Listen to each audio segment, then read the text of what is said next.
Hello, me fixing everything, and because there is always something to be fixed today, I'm diagnosing and fixing the air conditioning of this Volkswagen Passat year 2007 2-liter diesel. That's my 6th time I'm starting the video, because initially I was thinking it's gonna be just to fill it up, see that there is no leaks. It had like 5 bars of pressure and 200 grams in. I vacuumed it, then refilled it again. By the way, when it had 5 bars, I started the system and it was pulling like under 2 bars. It was going to 1 bar, and because it was empty, obviously, it couldn't build up pressure. So I was thinking, yeah, it will fill it up and it worked. Well, I filled it up, now it got 600 grams in, as per the sticker here, and the air conditioning compressor, it doesn't engage. And cannot engage because it's engaged constantly, but there is a valve like on the underside of the car that it doesn't do its job. Okay, so initially was not working because it was almost empty.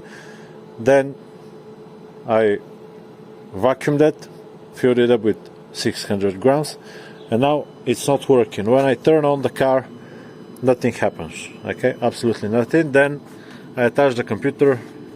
I actually started the video again because it took me like 2 hours to just get it everything. And now you can see that the car, it can read 7 bars, so it knows that there is pressure. It's not like a pressure switch related problem. And what we're gonna see, compressor current. We'll see here on the compressor current, that's actually reading the sensor current. We'll see what is going to happen when I press the AC button. So let's start up the car and press the AC button.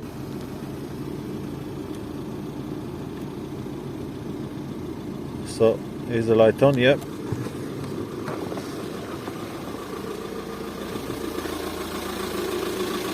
Let's see if the pressure is moved. They don't. And we can see that it's setting up a full current load onto the compressor solenoid. Yep, and nothing happens. So it doesn't kick up a code or anything.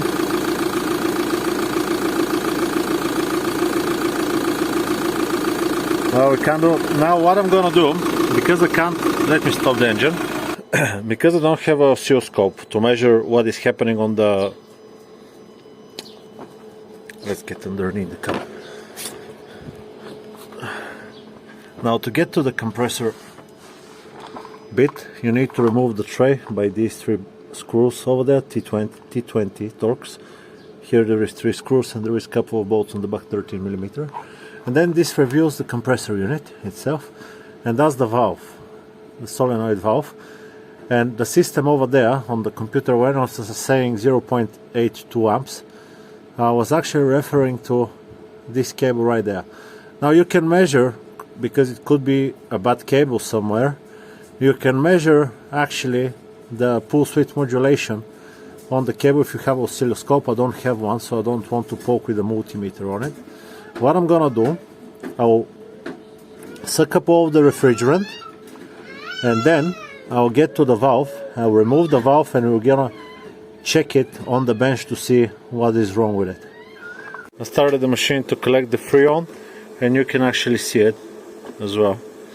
He's going into the machine. I'm vacuuming, I'm collecting it from high and low side, because there is no actually high and low at the moment, they're both the same.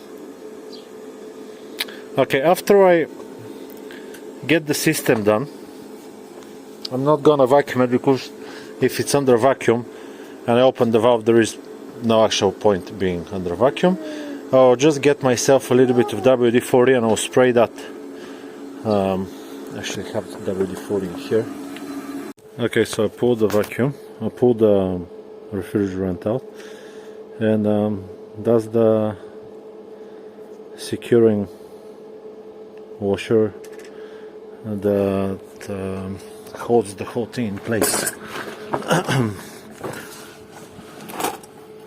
So now what I'm gonna do, I'll take a screwdriver and just pry it off. I'll try to film as well.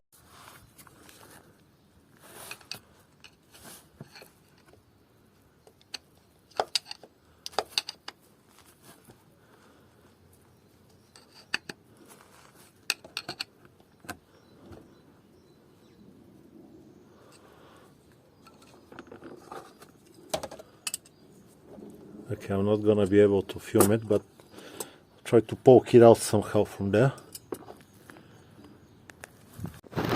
Unfortunately, this valve is like welded up in there, and I can't really pull it out, so I have to pull out the compressor.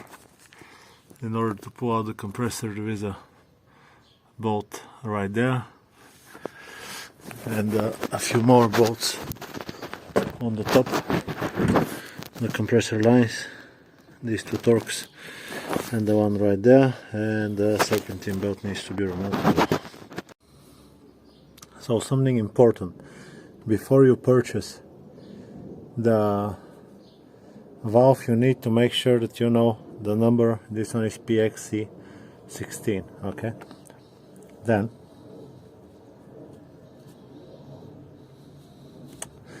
to take it out, there is 3 bolts, 1, 2, 3, and there is Torx 40, I think, on top for the lines. Now this line I couldn't take out, so I just dropped the compressor. Now I hit it with a hammer a few times and it will come out eventually.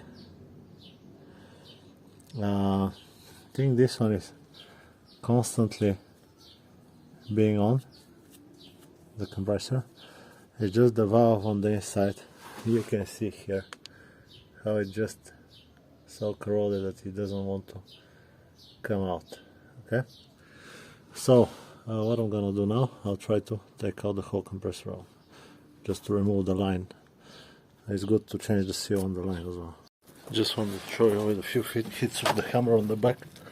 I just got the pillow, so if the compressor drops, so I put the screwdriver here and I just tap with the hammer and you can see it's already letting go. Now the compressor is already on the table. I checked the coil and it's 11 ohms, which is perfectly fine for this thing, but it's just stuck in there, which makes it defective, even though it's fine. When you can't replace something which is supposed to be replaced, it's bad. So what I'm gonna do now, I'll try to weld a rod on the back and I'll just smack it with a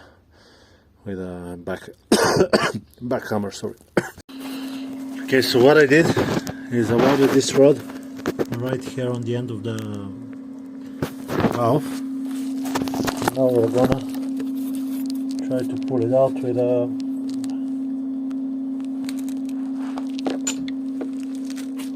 this thing.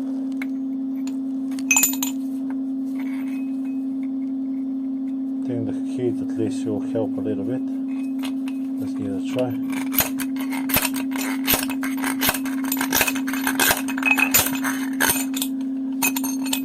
Did it move? I'm not so sure about that. I don't think it moved at all. But that's how I'm gonna take it out. Finally, on the 6th attempt, I managed to pull it out. I really hope I bought the correct one. Should I even test this one? I'm not gonna even test it. Put it as a scrap and I'll pull the new one out. Okay, so this is the new valve. And just like that it sits here. As you can see, the tip is a bit longer, but it's backwards compatible. Whatever you see a video, it says that it is okay, so we're gonna see if it's okay or not. What I'm gonna do, I'll just put some oil on the thingy. I'll place it in, I'll put the ring, and we'll see if it works. I just refilled the system with 600 grams.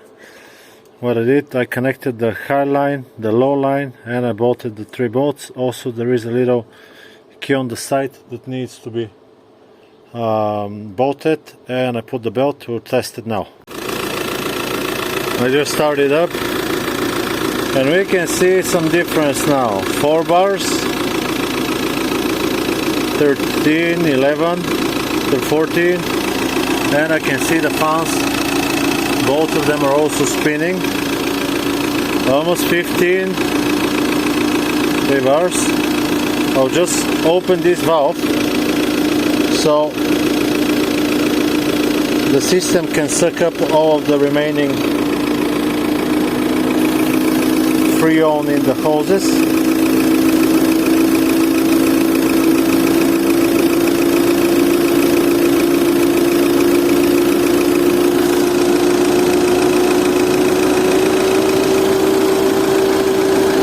So that's a bit high.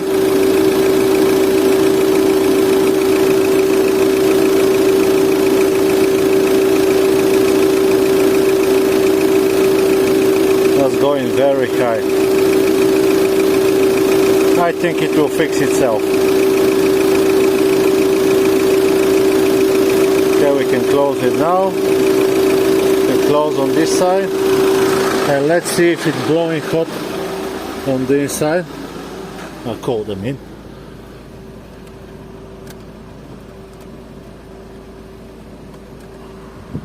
Oh, it's definitely blowing cold. No, that was it. The valve was the problem. I don't know if I didn't put too much.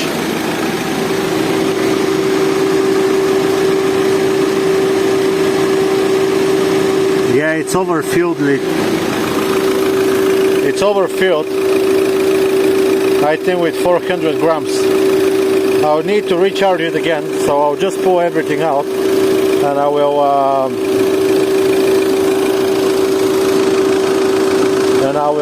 evacuate, but that was the problem, the valve.